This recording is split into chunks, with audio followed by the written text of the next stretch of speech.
नमस्कार मित्रांनो, मी स्वाती तोरसेकर एशा पृथ्वीमध्ये तुमचं स्वागत करते.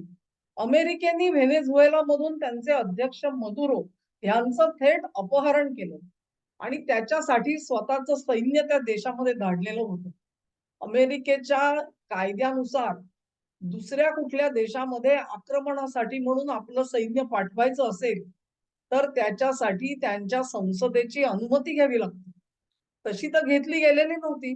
मग असं असताना डोनाल्ड ट्रम्प यांनी आपल्या अधिकारांचा दुरुपयोग केला का?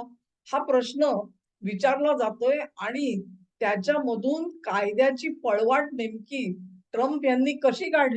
म्हणजे कल्पना करा तुम्ही, की इतका जिथे अ, कायदा इतका सुस्पष्ट आहे, की तुम्ही एक प्रकारे एका देशावरती आक्रमण करता आहात आणि तिथे काहीतरी कारवाई करतात, लष्करी कारवाई करतात.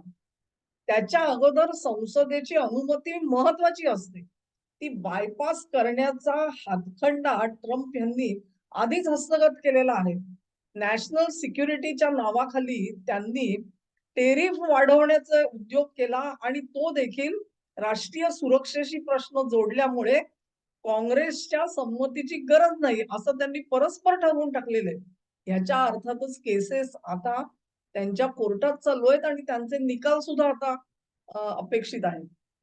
मग मधुरोंना ज्या प्रकारे अपहरण केलं गेलं, ती पण एक केस लढवण्यात होणार आहे का?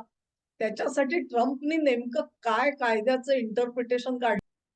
मी जेव्हा याचा शोध घेत गेले, तेव्हा माझ्या लक्षात आलं, की मदुरोंना अटक करण्यापूर्वी असं जाहीर केलं गेलेलं होतं, की कार्टेल डी ले सोलिस नावाची एक संघटना आहे. अंमली पदार्थांच्या व्यापारामध्ये ती अ, काम करते, सक्रिय आहे. त्याच्यातले जे गुंडे आहेत, ते गुंडे आणि ते नुसते गुंडे नाहीत, तर ते टेररिस्ट आहेत, दहशतवादी त्यांची सूत्र आहेत. तेव्हा या संघटनेचे सूत्रधार, प्रमुख म्हणून मदुरो यांचं नाव दाखल केलं गेलं. ती ऑर्गनायझेशन जी आहे ती फॉरेन ट्रेड ऑर्गनायझेशन एफ-टी-ओ असं त्याचं वर्गीकरण केलं गेलं आणि मग एकदा एफ-टी-ओ असं वर्गीकरण केलं, की सैन्य जी काही कारवाई जिथे कुठे करेल त्याच्यासाठी संसदेची संमती लागत नाही. ही ती कायद्याची पळवाट काढली गेली. ती पळवाट काढण्यासाठी कुठल्यातरी सुपीक डोक्यानी अर्थातच आपलं सगळं कसं पणाला लावलेलं असणार. फॉरेन ट्रेड ऑर्गनायझेशन ह्या संघटनेला म्हटलं गेलं खरं. पण तुम्ही जर का इतिहास बघितलात तर ही संघटना जी आहे ती कधी कोणे एके काळी कार्यरत होती. त्याच्यानंतरच्या काळामध्ये ती होती का नव्हती ह्याचाही कुठे मागमूस आपल्याला दिसत नाही. आणि कुठल्यातरी जुन्या ऑर्गनायझेशनचं नाव घ्यायचं, त्याचा ह्यांना प्रमुख म्हणून जाहीर करायचं आणि जाऊन थेट कारवाई करायची. असा हा सगळा थेट म्हणतात तसा गावगुंडाचा प्रकार झालेला आहे.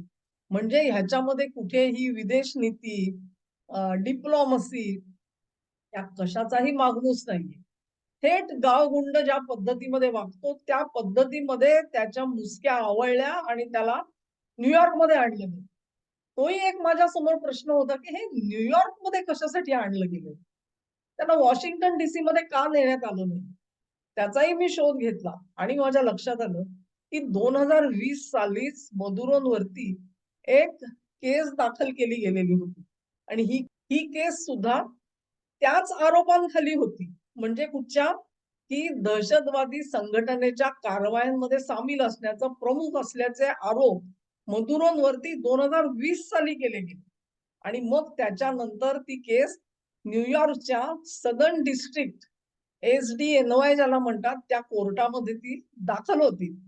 आता असं म्हटलं जातं, की त्यांना एकदा मायदेशात आणल्यानंतर ती जी ऑर्गनायझेशन आहे कार्टेल डिले सोलेस ह्याचा आता अमेरिकेला विसर पडलाय. ते त्याच्याबद्दल बोलायलाच तयार नाहीत. म्हणजे त्या निमित्ताने त्यांनी त्यांच्यावरती कोर्टामध्ये चार्जेस दाखल करायला पाहिजे होते, की हे त्याचे प्रमुख म्हणून त्यांना पकडून आणलं. ते सगळं प्रकरण गेलं बासलामध्ये आता. म्हणजे केवळ पकडण्यासाठी म्हणून ऑर्गनायझेशनचा संदर्भ द्यायचा, त्याला दहशतवादी संघटना म्हणायचं, मग त्याला थेट सैन्याला कारवाई करता येईल याची पळवाट तयार करायची आणि प्रत्यक्षात आणल्यानंतर नाही ते काय महत्वाचं नाहीये. त्याच्याबद्दल ती संघटना त्याच्याबद्दल नाही. ती आमची केस चालू आहे ती. पण 2020 ची केस चालू आहे. त्याच्यामध्येच हे सगळं घोडं दामटं व्हायचं असा प्रकार झालेला आहे. किंवा एक प्रकारे ही जी सवय लागलेली आहे ना, कुठल्याही बाबतीमध्ये संसदेचं मुळी मत विचारातच घ्यायचं नाही. त्यांच्या समोर तो प्रश्न न्यायचाच नाही. संसदेला बायपास करायची ही जी सवय लागलेली आहे, ती कुठे ना कुठेतरी ढोबरं फोडल्याशिवाय राहणार नाही. कारण तुम्ही एका बाबतीमध्ये गुंडगिरी कराल, दुसऱ्या बाबतीत गुंडगिरी कराल, घसचोटगिरी कराल, पण ती कायम चालते असं नाहीये. ही गोष्ट या लोकांच्या लक्षात येत नाहीये आणि ही दुर्दैवाची बाब आहे. हे जे न्यूयॉर्कचं जे सदर्न डिस्ट्रिक्ट म्हणतो ना आपण ASDNY कोर्ट, त्या कोर्टाची पण मोठी ख्याती आहे असं दिसतंय. जेव्हा क्रिप्टोचं एक अख्खं एक्सचेंज FTX एक्सचेंज लयाला गेलेलं होतं अमेरिकेमध्ये आणि लिटरली बिलियन्स ऑफ डॉलर्सचा चटका सामान्य नागरिकाला बसलेला होता क्रिप्टो एक्सचेंजच्या आणि त्या प्रकरणामधला जो आरोपी आहे त्याचा खटला सुद्धा या SDNY मध्ये चालवला जातो. इतकंच काय तुम्हाला आठवत असेल निच्चर प्रकरणामध्ये ज्यांनी रॉच्या अधिकाऱ्यांच्या सूचनेवरून निज्जरच्या हत्येचा किंवा पन्नूच्या हत्येचा प्रयत्न केला असा जो निखिल गुप्ता आहे त्याला झेकोस्लोवाकियामधून पकडून झेक रिपब्लिकहून पकडून अमेरिकेत आणलेला होता. त्याची केस सुद्धा त्याच सदर्न डिस्ट्रिक्ट न्यूयॉर्कच्या कोर्टामध्ये चालवली जाते. अशा अनेक इतरही केसेस आहेत पण ह्याच्यामधली आता मधुरोंची केस जी आहे ती सुद्धा अशीच गाजणार आहे. हे जे SDNY कोर्ट आहे ना ते वेगळ्याच गोष्टींसाठी प्रसिद्ध आहे मी म्हणते. आता त्याला सुप्रसिद्ध म्हणायचं का कुप्रसिद्ध म्हणायचं ते तुम्ही ठरवा. तुम्हालाही कळेल त्या कोर्टामध्ये काय काय चालतं ते. म्हणजे जसं हवा तसं सगळं एकंदरीत सुटसुटीत करून मिळतं तुम्हाला.